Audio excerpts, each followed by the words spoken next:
Everything these days is so fast. What's a little old gob like me supposed to do? Could everyone just please slow down? Okay. Oh, thanks. Yeah. Devil Spire is a roguelike, and it follows in the footsteps of King's Field. I didn't play those, but I really dig what they were going for. Now, the game doesn't push any boundaries. It's a rather modest package. It's just well put together, I feel. Before we get anywhere, go into the settings and turn off Shift Run. There, now you're always faster. The gameplay is simple. Kill dudes, level up, take stuff. Dedicated kick button, ooh! There's different game modes that put a twist on things, each with their own ending. Ascent is your standard mode with permadeath and no meta progression between runs. There's a hidden mode, if you go to the left, that does have meta progression, so you get to pick what kind of experience you have with the game. It's done in kind of a neat way where it's kind of random, so I put money in the upgrade stat upgrade, but the stat I get is randomized for each time I spent. See? Descent mode is ascent mode, but longer. Chaos mode is exactly what it says on the tin. It's your true randomizer. Enemies have gotten to know each other more, the walls don't match the floor, it crashed my game, it spit in my face. You don't even get to start at the village to buy anything and give yourself some semblance of reliability. It's also endless. Arena, which is a boss rush with little shops in between. And Immortal mode is, when you die, you don't die. Another meta mode, with a twist. There's a difficulty slider, and you can change the speed of the game too. There's lots of ways to tailor the game to your sensibilities. Character creation lets you change your age, weight, and height, which is cool. Though I don't know if age and weight do anything. You can min-max as much as you want, and you even get a little starter kit based on what playstyle you want. Trying to start as a wizard can be tricky since you get random spells. If you get crap, you might as well reroll. You can go around slurping up everything on the floor. I don't have too much else to add, it's just fun. Everything is very slow and deliberate, at least to start. Weapon swings, spell casts, shooting, opening doors and chests. I really like it. There's this weird mixture of being chill and also being creepy and threatening.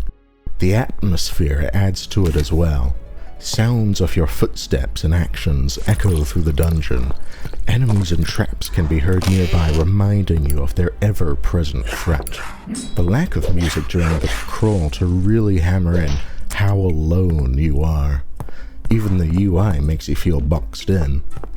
The sound design is just fabulous. The grunts the enemies make just walking around are well made. The little jingle when you level up is a great momentary reprieve from the oppressive silence. Also, the sounds baddies make in combat is fun, just the same noise pitched different ways. Though I do wish there was an option to mute the game when it's in the background. Speaking of the UI, it's very charming. It's inefficient in space, but not in functionality. You don't need to see your character there, or the lamp, you can just tell if it's on or off. But if that space was empty, it would feel a lot more cold. They'll always be there with you. The usability is not so old-fashioned, thankfully. Spells can be quickly changed with the scroll wheel. A hotbar.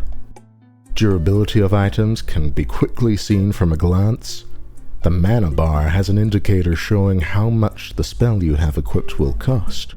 Stat numbers are readily available, instead of being cryptic, and it'll even tell you how it gets to those numbers when you mouse over tooltips. Things like powers, you still have to figure out yourself. It would be nice if there was an auto sort for the inventory though.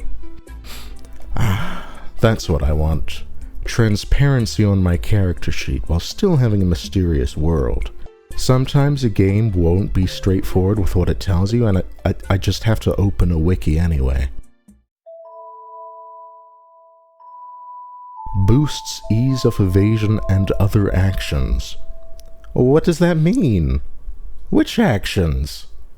By how much? By the way, middle click to put things in combine, T to trash, right click to use. The environments are super moody, I love it, especially the grove and water stages. The mist adds to the feeling of mystique. I like it when games play with light and what you can see. I feel like it's a mechanic that isn't touched on too often. The game's so old-fashioned it does the thing where you can see further by turning a bit. The game has combat mechanics to flesh things out like parries and dodges, but it's a bit lacking. The best strategy without turning to magic is usually to just hit stun things to death. It's the quickest and safest way to do things. I recommend upping the difficulty quickly as you get used to...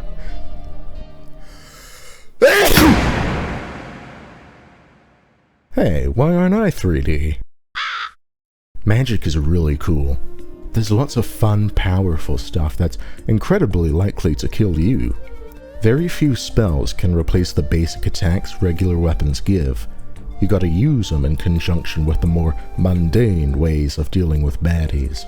Here's one that summons a plague of rats that affects the whole map. When does it start? You know, playing through these roguelikes reminds me. Have you ever put your mind to doing better at something, and after a while you kind of fall back into a habit, or you start doing worse again? Turns out that's not just common, it's expected. If we thought of a graph like progress over time, it's not just a straight line going up. It's this wavy line that goes up and down and up again. Sometimes they go way up and down, sometimes they don't. But it's the average of the graph that looks more like a straight line. Now, don't use this as an excuse to stay here.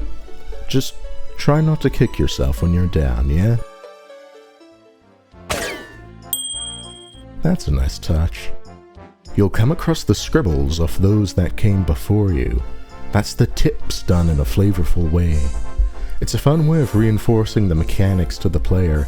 It's not overtly stated, so it guides you the right way while still leaving room for me as the player to get that aha moment. It just goes, psst, player, try meleeing projectiles out of the air. It'll be sick.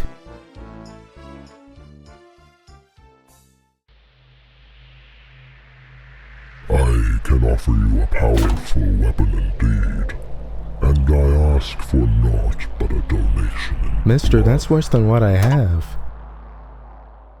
Oh. Times are tough, huh? Yeah. Sometimes status effects last a really, really long time. At first you just go, oh, okay, I guess I'm not doing anything now. But eventually the boredom gets to you. You start seeing what you can do despite the ailment. When you are blind, you try to use your ears and minimap. When confused, your controls are flipped, so you try and adapt. When panicked, you do random actions but can still move just fine. Paralysis lowers your sensitivity, that's a cool idea. Bosses are 3D, giving them the sense of distinctiveness. For melee, bosses at first can feel like just throwing your stats against theirs and seeing who comes out on top.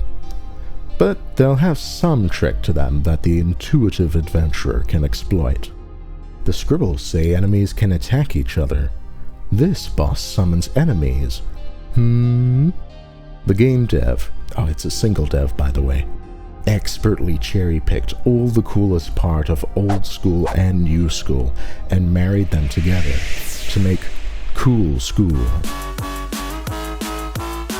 Runs in some game modes can last for a long time, over the course of days. I haven't played a roguelike before this that had you put that kind of commitment in a single run. It's kinda neat. You can activate skulls to modify a run, the most noteworthy one turning all normal enemies into upgraded versions that award more XP. The thing is, your strategy stays the same. Run up and hit stun them to death. I actually suggest not taking the skull, because it makes you absurdly overpowered, and it just snowballs from there. If you're in one of the longer game modes, that could mean over 50 floors of mowing through enemies that can't possibly kill you. You start sounding like Gary's mod.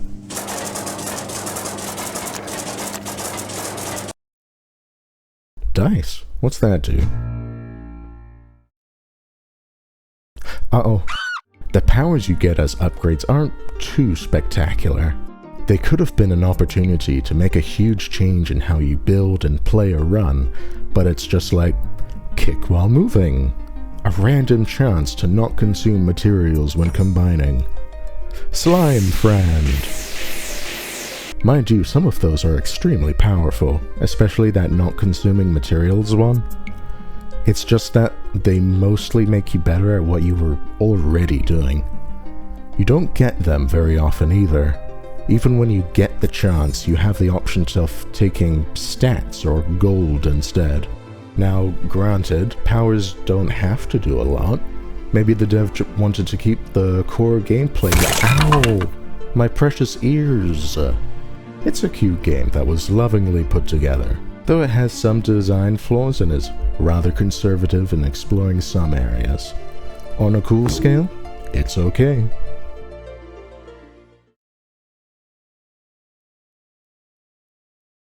Oh, there we go.